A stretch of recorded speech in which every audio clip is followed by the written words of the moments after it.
एक अघोरी बाबा रहते थे। वट वृक्ष के नीचे झोंपड़ी थी। बड़े विद्वान भी थे। वे रोज 3 मील दूर चले जाते, हांडी लेके फिर घंटों के बाद आनंदित होके आते। अखंडानंद जी ने पूछा कि बाबा आप रोज कहाँ जाते हैं?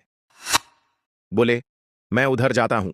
वहां मुझे श्री रामचंद्र जी के राज्याभिषेक के समय जो वातावरण निर्मित हुआ था वह प्रत्यक्ष दिखता है और बड़ा आनंद आता है। उन अघोरी बाबा ने एक दिन बताया कि यह पृथ्वी अघोरी है। अघोर माना इसमें चाहे शुभ हो या अशुभ, चाहे इसमें गंदगी डालो, मलमूत्र करो, चाहे फूल डालो, सब सह लेती है, सब अपने में समा लेती है। जल अघोर है, ब्राह्मण नहाएं, कसाई नहाएं, साधु नहाएं, गंगा जल में अथवा किसी जल में कोई कुछ भी करे, जल सब स्वीकार कर लेता है। वायु अघोर है, कैसी भी चीज हो सब में वायु का स्पर्श है। तेज अघोर है, अग्नि में कुछ भी डालो, घी डालो, चाहे मिर्च डालो, लक्कड़ डालो, चाहे मुर्दा डालो, चाहे कुछ भी डालो, सबके लिए अग्नि का खुला द्वार। ऐसे ही आकाश भी परम अघोर है। श्मशान भी आकाश में है, कब्रिस्तान भी आकाश में है, और मंदिर भी आकाश में है, दुर्जन भी आकाश में, साधु संत भी आकाश में है, चोर भी आकाश में है, साहूकार भी आकाश में है। आकाश तत्व सबको धारण करता है। मन भी बड़ा अघोर है। मन में जहां काम आता है वहीं काम से होने वाले दुष्परिणाम का विवेक भी आता है। कई बार मन में क्रोध आता है तो कई बार शांति आती है, कई बार कंजूसी आती है तो कई बार उदारता आती है, कई बार मित्र आते हैं तो कई बार शत्रु भी आ जाते हैं। मन में ऐसे ही बुद्धि भी अघोर है। बुद्धि में भी द्वंद्व होता रहता है। शुभ निर्णय भी होते हैं, अशुभ भी होते हैं। मैं लाचार हूं, मैं गरीब हूं, मैं स्त्री हूं, मैं पुरुष हूं, मेरा कोई नहीं है, ऐसा भी आता है। और मैं चैतन्य स्वरूप हूं, अपने भाग्य का आप विधाता हूं, ऐसा भी आता है। आत्मा अघोर है, वह अच्छे बुरे में एक है। अच्छाई बुराई संस्कार विकार से बनती है, वह किसी भी तत्व में नहीं होती। तब आत्मा परमात्मा में कहां से होगी? अघोर शिव है, आत्मा है, परमात्मा है, ब्रह्म है। उस परमेश्वर में, उस अघोर आत्मा में अपनी रुचि प्रीति, अपने ज्ञान को लगाएं तो दुखी होने का सवाल ही पैदा नहीं होता।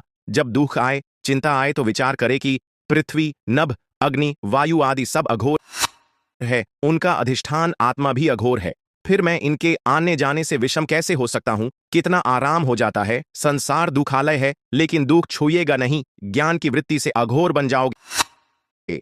मन बुद्धि अघोर है तो अपना अहंकार अलग से काहे को टकराने को रखता है? अघोर के साथ मिलकर उस अघोर के आधार स्वरूप ईश्वर में उपाय खोजो। न त्यागी बनो, न रागी बनो, न अनुरागी बनो। अपने अधिष्ठान स्वरूप को जानने का प्रयत्न करो। अघोर का अर्थ है वह जो सहज, सरल और सबको स्वीकार करने वाला हो। इस लेख में बताया गया है कि पृथ्वी, जल, वायु, अग्नि और आकाश जैसे पंच तत्व अघोर हैं, क्योंकि वे सब कुछ सहन करते हैं और बिना भेदभाव सबको स्वीकार करते हैं। इसी प्रकार आत्मा और परमात्मा भी अघोर हैं, विवाद, द्वेष और भेदभाव से परे। इस कथा में यह सिखाया गया है कि हमें जीवन में हर परिस्थिति, अच्छी या बुरी, को समान दृष्टि से देखना चाहिए। जैसे पृथ्वी, जल, वायु सब कुछ सहते हैं, वैसे ही हमें भी अपने मन और बुद्धि को शांत और सहनशील बनाना चाहिए। जब मनुष्य अपने अधिष्ठान स्वरूप आत्मा को पहचान लेता है तो वह संसार के दुखों और द्वंद्वों से ऊपर उठ सकता है। यह लेख पंच तत्वों पृथ्वी, जल, वायु, अग्नि और आकाश की स्वाभाविक प्रकृति को समझने और उसे आत्मसात करने पर बल देता है।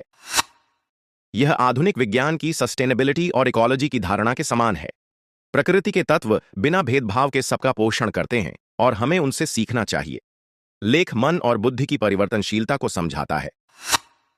आधुनिक मनोविज्ञान के अनुसार भी मनुष्य के विचार लगातार बदलते रहते हैं।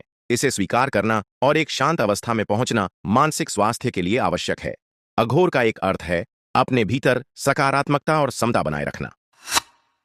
मनोविज्ञान के दृष्टिकोण से यह तनाव और अवसाद से निपटने का एक प्रभावी तरीका है। आज के युग में जब लोग तनाव, असहिष्णुता और मानसिक द्वंद्व से जूझ रहे हैं, यह कथा हमें सहनशील और संभावी बनने की प्रेरणा देती है। आधुनिक समाज में लोग बाहरी चीजों के पीछे भागते हैं और आंतरिक शांति खो देते हैं।